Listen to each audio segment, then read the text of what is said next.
Barry, it feels a momentous day. It's a strange feeling, isn't it?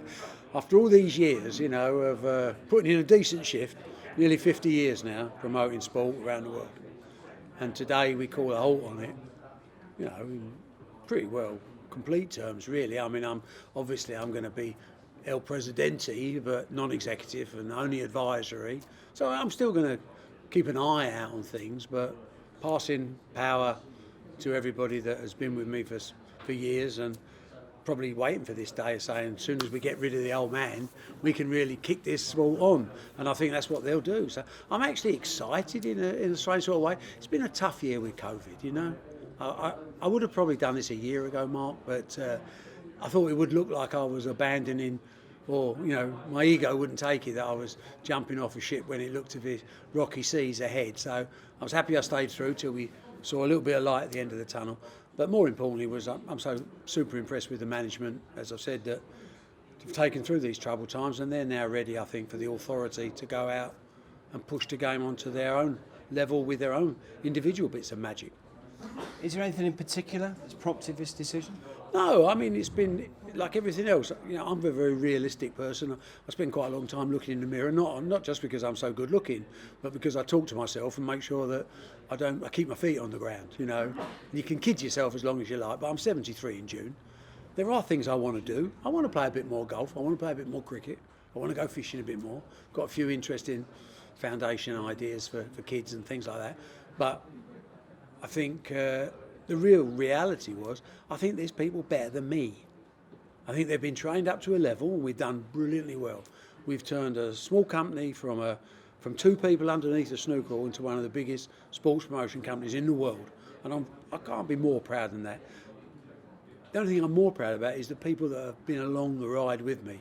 In particular my kids, Eddie and Katie, because they've grown up under my shadow, but they've taken to another level what the old man started.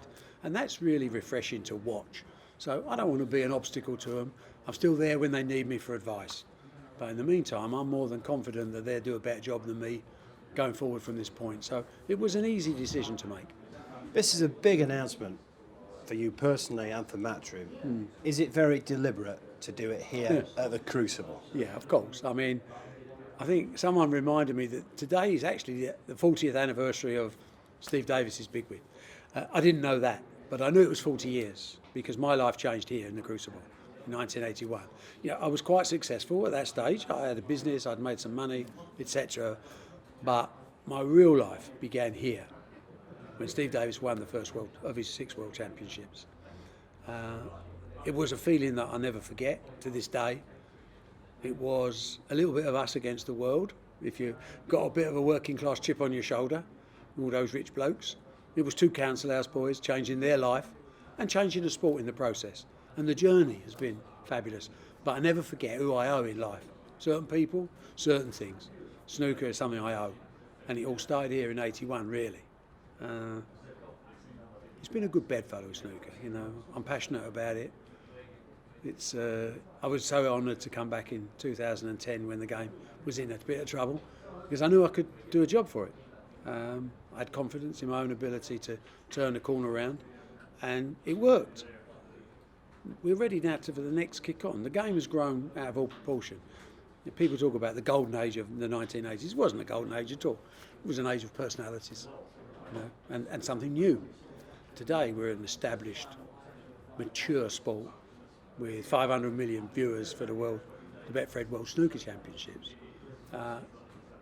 We've never been as popular as this worldwide, but I believe we're still standing on the brink of something really special, and I believe the team that I'm leaving in charge are the team to deliver that. You mentioned Steve Davis winning 81 and you running on the floor in the theatre. You've been involved in Eubank, you're involved now with Anthony Joshua, Phil Taylor's 16 world titles. What's been the best of it? Nothing beats 81. That was a quantum change in my life. My friendship with Steve is important. As I said the other day, we're like a married couple. We don't talk as much as we used to. We don't go out as much as we used to. But when we want to tell each other, that's the first phone call we make. We're mates, but he changed my life. I hope I made a part in changing his. Snooker has changed both of our lives. You know, the pleasure we've had out of it, you couldn't begin to describe. You know, it's taken us around the world. It's made us famous. It's made us rich. It's made us laugh. Probably the most important. I haven't stopped smiling. Since I got involved in sport, I haven't stopped smiling. I was a failed sportsman, just about everything. I found out I was okay as a promoter. Found my niche, and I put in the same dedication that top sportsmen will put into, but in a business role, and produced a company that I'm proud once to be chairman of, now to be president of, and to pass the reins to Eddie, my son, because frankly, he's a better operator than me. Well, learned from you.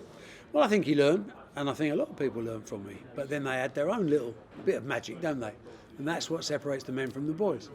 So deep down, you're seen as this promoter, this businessman, but you absolutely love sport, don't you? Yeah, of course, I'm passionate about it.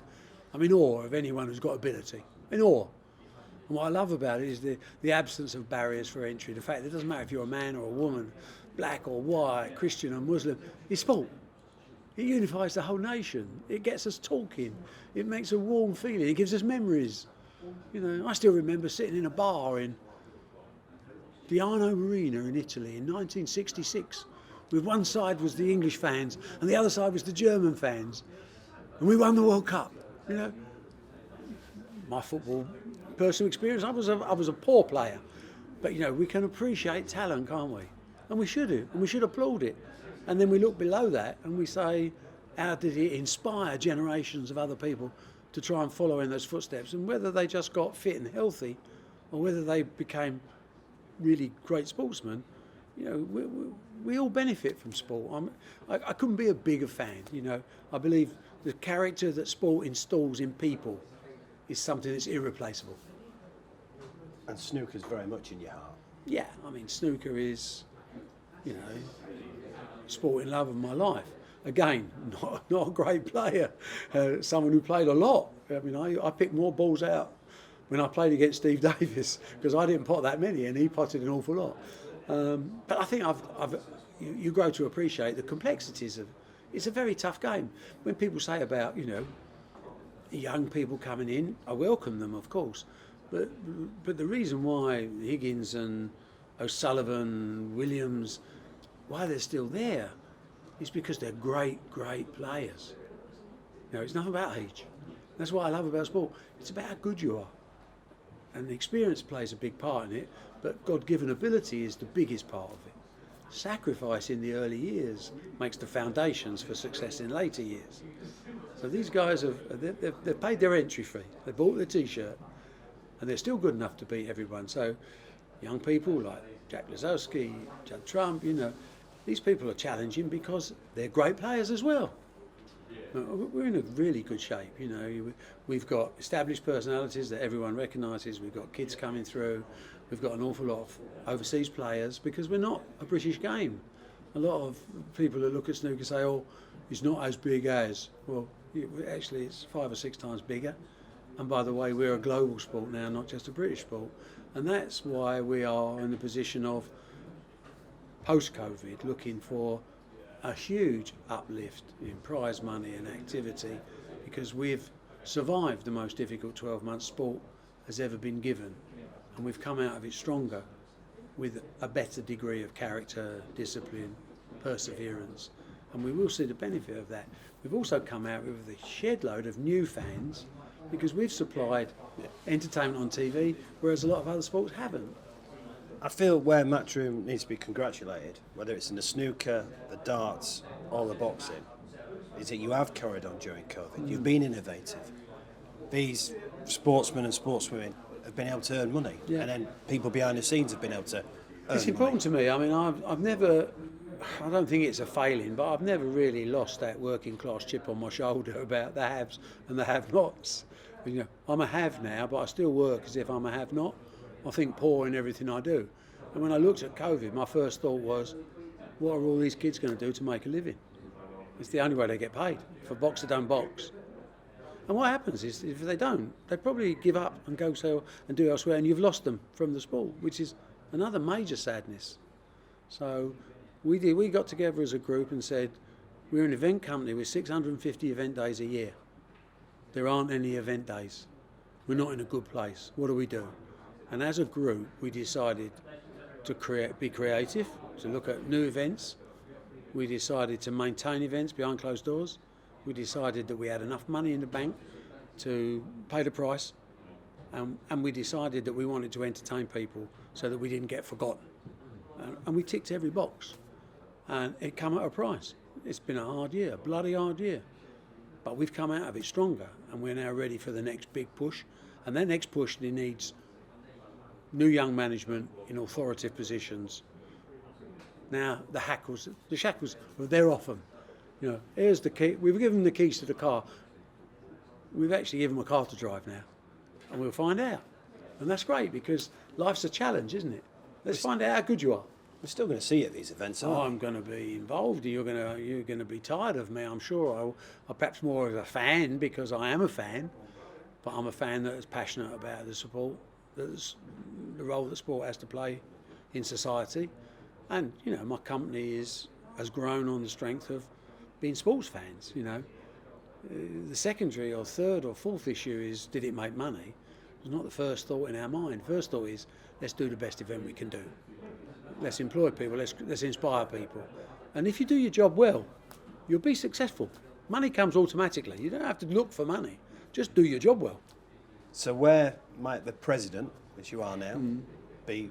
Where and when might you be sitting and watching Anthony Joshua versus Tyson Fury? Well, I would think, I can't see, looking at the demands of both fighters and the restrictions still on COVID around the world, I think it still has to be in the Middle East. I think that's where the money is. I'm not part of the negotiating team that are doing this, but I'm a pretty good, accurate guesser. And I would expect them to be announcing something quite soon, because I know both fighters want to box twice this year. That's important. So that means that first fight's got to be July, August, early September latest, if you're going to get in November, December for the second one. I mean, there's a lot on the line here. Two great big personalities, huge amounts of money. Not sure where the second one might be. You never know on that, because the world is changing, as we've seen here at the Betfred Snooker. You know, we're going to be full up for the final. We're going to have back to the atmosphere that you and I used to enjoy a few years ago, where you take your breath away when the players walk in. You think, wow, this is a big event. So we're going to be back to there, and the world will be changing. So you can't say for certainty, I don't believe, at this stage, where Joshua Fury 2 will be, but I would think the first one, on taking everything into consideration, looks to me the Middle East. Could Joshua Fury 2 be in his country? It's going to be difficult behind closed doors, although, of course, you've always got Wales, you know, with the Millennium Stadium, which still can take 75,000 people with a roof. Who knows? I mean, Vegas will be opening up by then. I mean, July 4th, I think they're looking to say, you know, we're back to normal, hopefully. What we've learned over the last 12 months is we've been in and out of lockdown, haven't we? So you can't predict with any 100% certainty, because we don't know what's around the corner. Variances, double variances, treble variances, vaccinations, you know, congratulations to the government for once. I've got to say 100% with you, boys. Done a great job on the vaccinations. Let's keep building on that, and let's keep protecting this country from as much as we can, knowing that there's a risk in every day you're alive. Back to the snooker heavyweights then. Mm-hmm. What an achievement will it be if we get that full crowd for the final? Well, that's a great way to bow out. Great way. It's been a battle, and we're winning. Can't buy that feeling, can you? Winning against the odds. Something special, mate. And we'll be there. I'm talking of bowing out. Any business ambitions left? No, I've never had a business ambition in my life. I've had the ambition to be the best I can. And I've got enough confidence in myself to know that I'm good. And if I'm good, I'm going to be successful. I don't think that's an easy equation. Just be the good. And this is a message to everybody, whatever you're doing, be the best you can. Don't fall short of effort. People like me fall short of brains sometimes. Sometimes the mouth operates and the brain's not working. These are, you know, we all have this problem. No one's perfect. Keep your feet on the ground. Be as good as you can be. That's all I've ever done to bin, and it's been good enough so far. But as I say, there's better than me out there, and I shall be giving them marks out of 10 and see where they take my companies that I've spent my life building up. The pressure's on them, not me. Well, thanks from everyone at Betfred, and Fred, thanks. Well, you've been great to work with. Well, and you too. It's been a pleasure. I've got a soft spot for Fred Doan. When I look in the mirror, although I'm much better looking than Fred, I see the same work ethic, I see the same basic right and wrong. I see a good person. You cut from the same cloth. I hope so. Happy to be there. Well, enjoy retirement. Thank you very much. Thank you, Mark. It's been a pleasure. Betfred, proud sponsor of the World Snooker Championship.